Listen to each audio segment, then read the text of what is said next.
Good afternoon and welcome to another episode of Keep It Moving Podcast. I am your host, Novelty.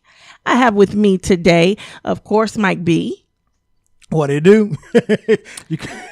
You call me mid-drink.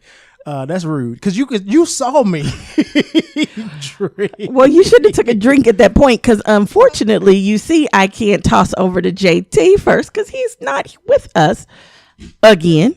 Yeah, we're going to have a come to Jesus meeting with with JT. You know, he missing too many shows. We might have to replace him. We're going to have to dock his pay, definitely. Well, this week we have replaced him with a special guest, Shanta. Hello, Shanta. Hi, how you doing? Good. How's your week been? My week is normal. It's fine. I think I threw her there. Mike, how's your week? Pretty good. I mean, I can't complain. Nothing really exciting happened. Well, actually, something did happen, but it wasn't exciting considering last Friday, which you know, because we recorded on Saturday. I was without internet all weekend. And I didn't know how I survived. Well, if it wasn't for my phone and the fact that I have two phones, I have my personal phone and a work phone, and they both have access to the internet. God bless the Queen, because that's the only thing that saved me. Who's the Queen? You know, Queen. She's like 103 years old. What Queen Elizabeth got to do with internet and your phone? I'm just saying, God bless her. Everybody needs a blessing every now and then. But, okay. I mean, it was like ridiculous because I made all these plans to watch all these different shows and come up with some different reviews, and I couldn't do shit. I said, that's what you get when you try to make plans when you know good and hell well you ultimately aren't in control of what's going on. And so I had to humble myself. I said, maybe I should read a book or ride my bike. I didn't do either one. But I thought about it, at least it came to my mind. And I was excited about that. Okay. Well, my week was just normal. Nothing special. Work, and school. That's it. You need to get you a new life. Perhaps. I'm disappointed in your life, actually. You're disappointed in my life and you died over here because you have no internet. We ain't talking about me. We on you now. Okay. Well, it has been a very interesting few weeks here, just in the world. Let's start off with Dr. Tamika Cross. I don't know how many of you all have heard about Dr. Tamika Cross, but she is a doctor of African American descent. And she was on a Delta airline. And a passenger was in need of a doctor. And you've seen it on on TV where people stand up and say, is there a doctor in the house? Yeah. And they say, I am. And they just let him come over and help, right? Right. Well, they did not believe her. They told her she had her hand up. She put her hand up when they asked if there was a doctor in the house. And she said, oh, no, sweetie, don't raise your hand right now. We can't deal with you right now. We got a problem. They was like, we know you want to drink. It ain't cognac time. We somebody up here that actually needs medical assistance. And I saw this story, and it ultimately, it just pissed me off so much. The blatant disrespect this woman suffered from the flight attendant. And then had the nerve when she finally said, when Miss Cross said, or Dr. Cross said, I am a doctor, she had the nerve to ask her for her credentials. I need to see your ID. What you got? What kind of proof you have? And we ain't talking about, don't bring out no Dr. Pepper bottle. I want to see some real shit. That's how they talk to her. And it didn't make sense because I think the story goes on to say that a white guy came up and was like, I'm a doctor. And she was like, well, sweetie, just hush up. The doctor came up and he has his credentials, even though she says he didn't show anything. He didn't show her anything, but he just looked like a doctor. So she was okay with accepting his word that he was a doctor. And then they end up having to come to her for more help. And I'm like, are you kidding me? That part I had heard. You didn't trust me initially. She said they came to her for, asking, okay, what should we do next? And she ended up, instead of going all, getting an attitude or whatever, she was like, ultimately, I'm just trying to help save this guy's life because he needs medical assistance. And instead of me popping off or doing what I want to do and showing attitude, I just, pushed that to the side and was like, we need to get vitals. We need to do this and we need to do that. And she was actually able to help save this guy's life. And she said after it was all said and done, the flight attendant kept coming back several times to apologize. But at this point, no apology necessary because you've already tested my gangster, disrespected me, and I ain't got time for your ass. Lawsuit, get ready. Right. I don't want your apology. I'm done. There's nothing else to even say at that point. That story was crazy because it was like they didn't accept her help until the white man, validated, like until he accepted her assistance. You know what I'm saying? It was almost. I'm sorry. Go ahead. When the white doctor, accepted her help, and that's when the flight attendants or whatever, start acknowledging her. It was almost like he had to give her, he had to legitimize her or validate her. Exactly. And that's what pisses me off because evidently what he was doing wasn't working. So he needed some assistance from her in order to, get it done. And to come back and just try to apologize instead of acknowledging the fact that you fucked up in the beginning, excuse my language and my French, but it was all wrong. And it shouldn't have happened that way. They should have a protocol. And it don't sound like she went by it, considering she didn't ask him for ID, but she asked the black woman for ID. Maybe she had blue hair. Bottom maybe line, it was something like ratchet this woman going didn't on. have blue hair. The bottom line is she showed her racist.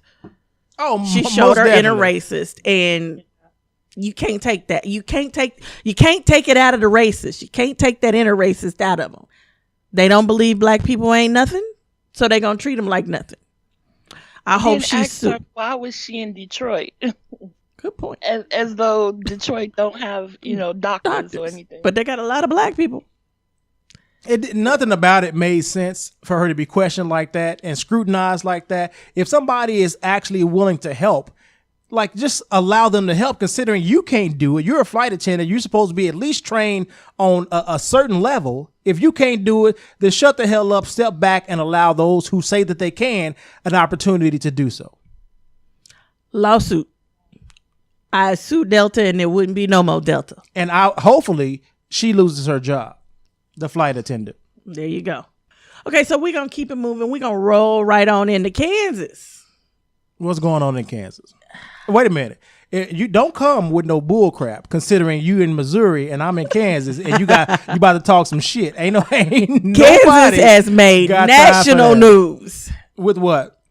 3 men decided they part of the Crusaders. It's some kind of hate group.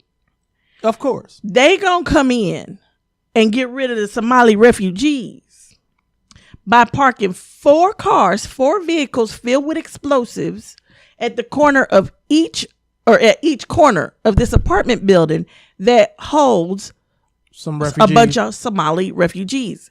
And one of the apartments they've converted into a mosque. So they gonna go in and park their little cars and blow up the building. That's how they gonna blow up the building. 1 on each corner will cause a huge explosion and blow up the building. Now, how did we find out about these guys? Did the article go in to say that? The FBI has been on the case since February. Somehow they got slipped a little tip to them, and they've been on the case since February. They've had the group under surveillance since February. And they was gung ho. They wasn't stopping. Wasn't stopping. They got a plan, a manifesto, and everything else. Do you need a manifesto to blow somebody up? I didn't know it was rules to blowing somebody up. I feel like, just take a firecracker and throw it at somebody. Like, you ain't got to write some shit down, do you? Well, maybe evidently there's rules to this, and I just don't know them. I mean, you need a plan, right? If you're gonna, I can understand the plan. If my plan was to blow somebody up, I don't think I'd write it down. I don't want to leave a paper trail. I don't want nobody, aside from the people in the group. We can talk about it as we meet, but when we write it down, like, I ain't trying to leave no evidence. I ain't trying to point anything back to me. Like, no. But like I just heard, and as far as politics is concerned, everybody's been talking. Well, not everybody. What's the name? Donald Trump was saying how.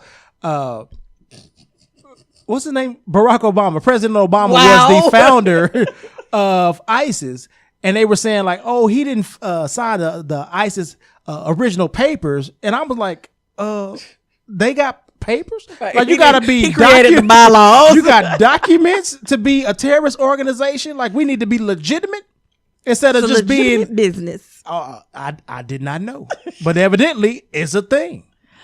Well, this complex held 120 Somalians. Most of them work at Tyson Foods, and they were gung-ho on getting rid of them. They call one of the guys would drive down the streets, flip them off in his truck, and call them all cockroaches. And just the blatant hate doesn't make any sense. Like, I can understand if they were doing something to cause a nuisance to the rest of the people, like up like 8, 6, 7 o'clock in the morning and just singing and just doing bull crap. But the fact that they're just trying to live, and you have to interrupt in your mind to believe that it's okay to just drive down the street, flip people off, and call them cockroaches. I mean, your mind ain't right, period. What has to be twisted in your mind for you to believe that you can go and kill 120 people and God gonna send you to heaven? Well, you know, some people justify it by saying they believe they're doing the Lord's work. People can and when we saw, me and JT went to go see Birth of a Nation, and we saw how people use the Bible to justify their vicious actions. So people can find a way to justify what they're doing. Okay, so then I have to ask my next question then, what makes you believe that you can do the Lord's work better than the Lord? Because didn't he freeze the earth for hundreds of years and everything? That's how the dinosaurs were gone, supposedly. But you know, there, like, even recently we saw, going back to politics, one of the Kansas City, Missouri Trump supporters saying how God could use prostitutes and he could use hookers, then he can use Donald Trump. So God uses people. So it sounds outlandish, but this is what people like. You can't make this stuff up, especially what we're dealing with in 2016. Even what we've been dealing with since Donald Trump has been running for presidential candidate. We have seen some of the most crazy, outlandish crap that has never surfaced, and I never thought I would see. Especially how far we've progressed as a people, as a nation. But have we progressed? I thought we did. But evidently the non-progressed people are surfacing now, reminding me we ain't went nowhere. Well, now that unfortunately brings me to the biggest topic for the world, not just the city, not the country, but the world right now. The presidential election and our lovely candidate, Mr. Donald Trump. Just say a candidate. Don't say our lovely candidate. Unfortunately, he is some people's one of candidate. Your candidates. He's not my candidate. He's not yours. No, absolutely not. Okay, so over the past, 2 years now, this man kicks off his campaign by calling Mexicans rapists and criminals. Right. He's going to build a wall around Mexico and make Mexico pay for it. Yeah. He suggests that a Mexican judge that is presiding over one of his court cases, Judge Curio, would be unfair to him because he's Mexican. Right. I'm building a wall. So he can't be fair. He's Mexican. I'm building a wall. Then he goes on. The next step is he wants to mimic Nazi laws by making Muslim Americans register with the government, carry IDs that notate their faith on them. He's open to warrantless searches and constant surveillance on Muslims. He would shut down mosques if 2 or 3 people in them did something bad. Now, let's not forget, the KKK was all about Christianity. But if 2 or 3 Muslims do something bad, they mosque are getting shut down. But we gonna let the churches stay open. The KKK, yeah. I'm just saying. Then he blames China for everything that goes wrong. He says they raping our country, stealing our jobs, and they cheat on trade deals. He got people making his clothing over in China. You know what? I ain't got time. He tells the UN, if they don't pay, we're not going to protect them. So now we got mob rules going on. He has said that black people live in war zones. They're lazy. They struggle to get by on food stamps. They see nothing but failure around them. They all live in inner city ghettos. We need more police. We need to reinstitute stop and frisk. We have got to lose. What have we got to lose? That was his way of reaching out to black people. And believe it or not, it worked for some black people. They was like, you know what? What do I have to lose? Because we've been living by the same, like we've had Republicans, Democrats in the White House or in high political places, but we still haven't seen any changes. If you don't feel like you got something to lose, here's one quote from him. There's no such thing as racism anymore. We have had a black president, so it's not a question anymore. Are they saying black lives should matter more than white lives or Asian lives? If black lives matter more, then go back to Africa. We'll see how much they matter there. So what have you got to lose if you're crazy enough to follow that? To me, that statement when he said black people have nothing to lose, that to me validated the idea that he, him and other politicians know exactly what's going on in, poor neighborhoods or innocent inner city neighborhoods, and they don't care, because he stated that, your schools are run down, you have the worst schools. You have he went down the list on everything that's wrong. So he's like, basically, you have nothing to lose. And so it's like, okay, we know the problems that you all have been having for years, and we don't care. Because because we've done absolutely nothing about them, and we're not going to. Right? He's been having money since money's been money. And the fact that, okay, all of a sudden, now that I'm running for president, okay, let's try to acknowledge and reach out to the black people so we can get the black vote. It doesn't work like that. We go by action. And just because you say you have hired people of color and then women in your businesses and they hold executive positions, don't mean that you respect black people, don't mean that you respect women, don't mean that you give a shit about anybody else aside from the bottom line, which is the dollar. And that's the only thing I believe Donald Trump gives a shit about. Well, he has gone on to actually state to Megyn Kelly, or made a statement about Megyn Kelly in the middle of a debate, that basically he's saying blood is coming out of her wherever. Right. I remember that. And this was when we had multiple Republicans competing for the ticket.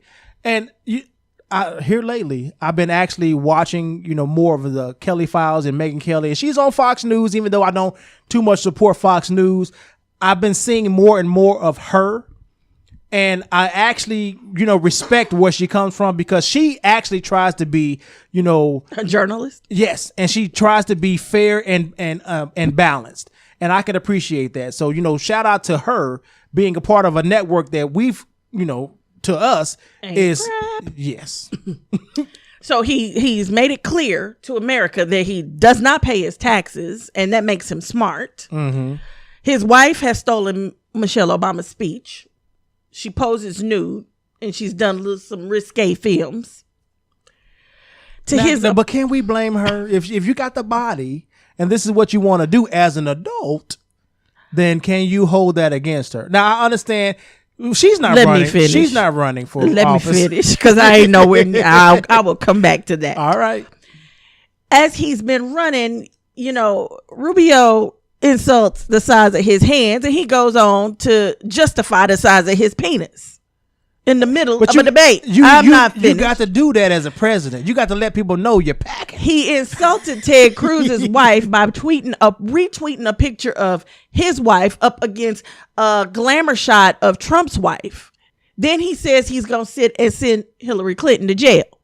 Yeah, that was in the last debate. He eggs on his crowds to hit people who don't agree with him. He's messing with constitutional rights. He wants to ban some of the press from his events, kick out reporters, constantly attempts to ban anybody who disagrees with him and has a voice that can be heard.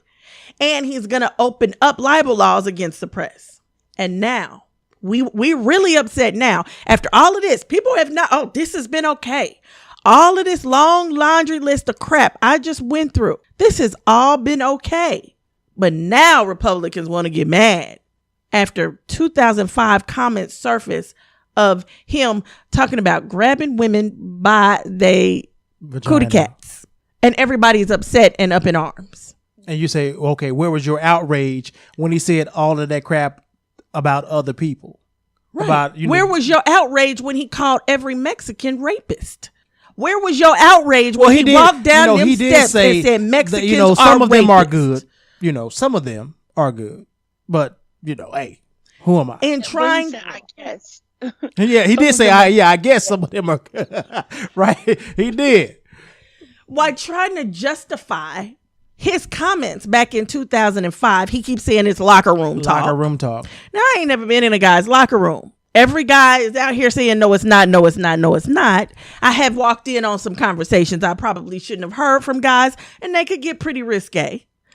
And even if this was locker room talk, now 8 women are coming saying, whoa, wait a minute. This is a lot more than talk. But see, like the locker room portion of what he said was when, okay, he's talking about the size of her breasts and he's talking about like the looks of the woman. That might be locker room talk. That's stuff that guys talk about, period.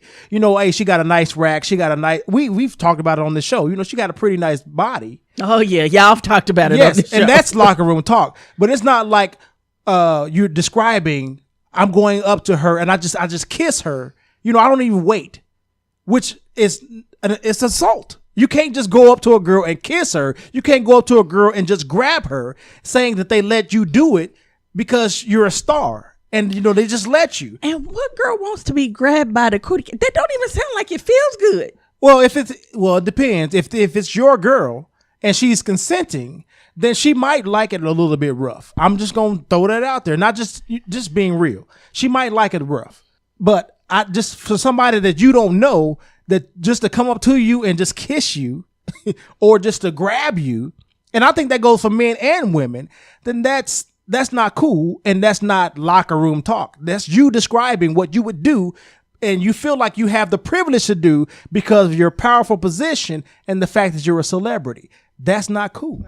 How about the fact that they was ready to crucify Bill Cosby when the women came out with their allegations?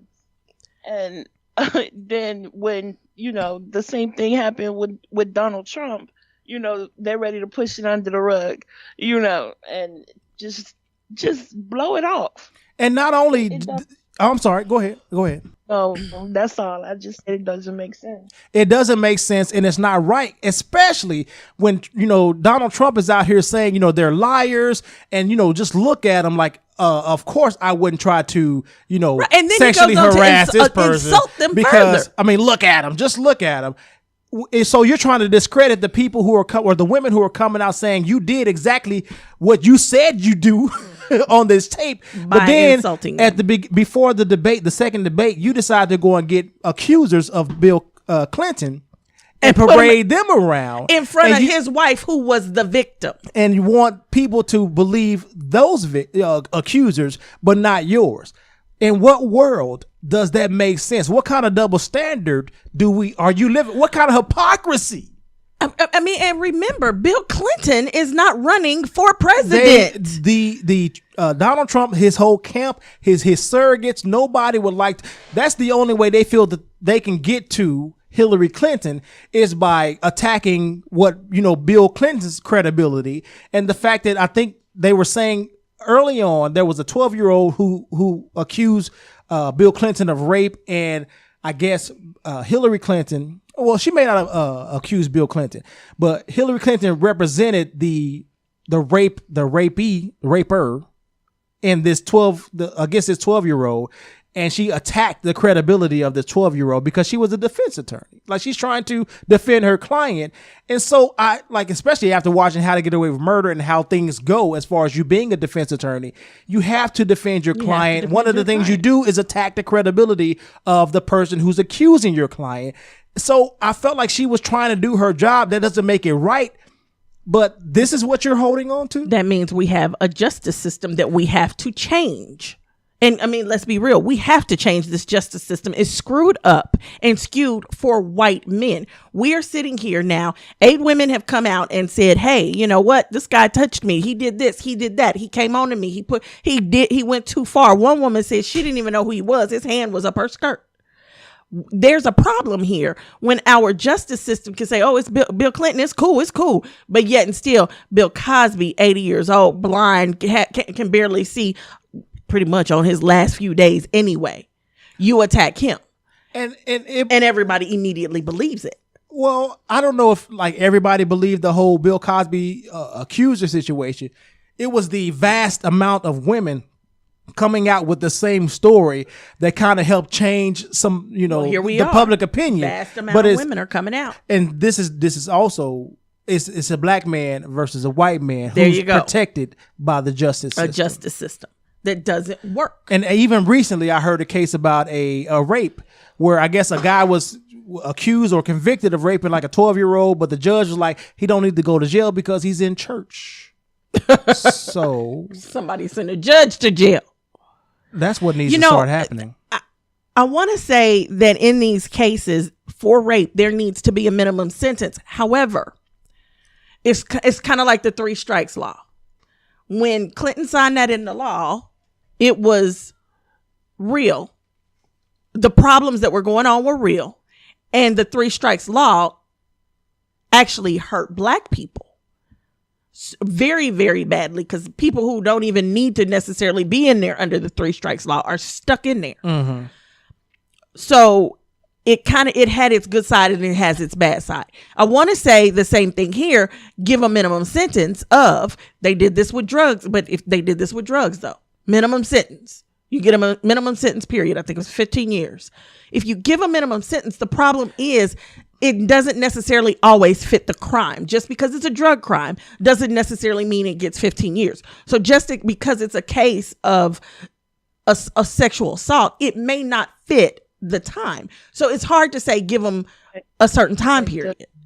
Like the people who's doing time for statutory rape, and that could be an 18-year-old and a 17-year-old. Right. And they definitely don't need a minimum sentence or, to have to go to jail for a 17-year-old having sex with his 16-year-old girlfriend. Consensual sex. But they can call that statutory rape just because he's 17. Right. That's unfair. So, and even, especially now that we're seeing grown-ups having sex with babies and getting off. Right. And then, like, my dad was arrested once because, well, he was arrested more than once. But anyway, he was arrested in this example because he was on the side of a building and he was peeing on the side of the building. Yeah. He was arrested for sex crimes. And I thought, what the hell? Because he was showing his exposing member in public. And I'm like, but he was on like the side of a building, couldn't nobody see him, but it's still illegal. Mm-hmm. So that doesn't fit with a sex crime to me. It needs a different, it needs to be classified differently. Okay. And that's where I am here. I want minimum sentences. However, they've got to reclassify these things. Well, I feel like they find a way to reclassify these things based on race. Oh yeah, and that's the problem. The problem, and it cannot be. You cannot have the ability to reclassify based on race. It has to be based on the action that is taken. Right. Brock Turner should not be out. He should be in jail. He should not be out. Period. I agree. So here we are. And the countless others that we've heard about, considering our black brothers who have gone through the same situation, and some of them even come out 6 years, 10 years, they find out that they're innocent. And the fact and they still leave them in there. Donald Trump, the Central Park Five and the guys who were accused of raping this girl, DNA evidence came out saying, they didn't do it. They were found innocent, awarded a settlement. And Donald Trump is still, spouting this crap that they're guilty and they need to die. Is ridiculous. When the justice system works in our favor, even though it came late, we are still like painted with this ridiculous negative brush as we're criminals because of the color of our skin. And that's what worried me on the first debate when he kept repeating those words, law and order, law and order. We're going to bring back law and order, Yeah, like, to black people, that means something totally different. It sounds like martial law. It and does. then he also was talking about stop and frisk. And how, even though the moderator kept saying, it was ruled unconstitutional because it targeted Mexicans. And he kept saying, and no, black it wasn't. people. They were in appeal. They were in appeal. Yeah, he said it worked. It worked. And they were saying, no, it didn't work. But this is Donald Trump. He knows more than everybody. He's the greatest at everything. He does. He knows more than the military. He knows more than our generals. He knows everything. He knows more than the president. He knows everything. And it's tiring. It's ridiculous. The fact that we are in 2016, when we thought we were progressing, we are here where he's riling up these, and I hate to say it, these stereotypes and these racist people in order to, and like just the whole situation of him spouting that the voting is going to be rigged. And so he wants his people to be at the voting polls, which sounds to me like they're going to be intimidating people. And we're going to get it's going to be crazy come voting day. We're going to hear a lot of bullshit. I already know. I think I'm going to have to take the day off just to go vote. Go early in the morning when people are too lazy. You better vote early. Because other than that, we're going to hear a lot of crap. Because he's like setting the stage to excuse the fact that he might lose. And he wants to blame it on Hillary Clinton and her campaign as well as the media. He did say if he loses, he gonna go into hiding. So I just he needs to go. God, he lose. That would be the best thing. You know what? I hope that before even the election, he decides, you know what? I'm not gonna do this. I'm over it. I keep thinking I'm gonna wake up from this dream where Donald Trump isn't the man who's speaking for the GOP, and you don't even have the support of the GOP. Right. Because you don't give a damn about the political process. You don't give a damn about people. You only give a damn about whites. No. He only gives a damn about him. Oh, and his family. I don't know, because those in kids, 2005. I don't know, because in this 2005 stuff, and also things surfaced where he talked about his wife said she was a blimp while she was pregnant. Things have been questioned. There have been questions about his children's relationship. The boys, his boys, the boys, and his boy Donald Trump Jr. already said if any black people want to go back to Africa, he'll pay for us to go. So I'm appalled that people are appalled and shocked by this. There is absolutely nothing this man can do at this point to shock me. He can't shock me. But doesn't it make you look at people differently? Because they support him no matter what. I look at his supporters the same way as I always have. No matter what he does. And they justify. I saw a Trump supporter go to one of his rallies saying Donald Trump can grab me by my PUSSY. And she's part of the problem. She's part of the problem, as along with Miley Cyrus. She out on stage letting people touch her in the kitty cat area. I think it's a difference between being a hoe.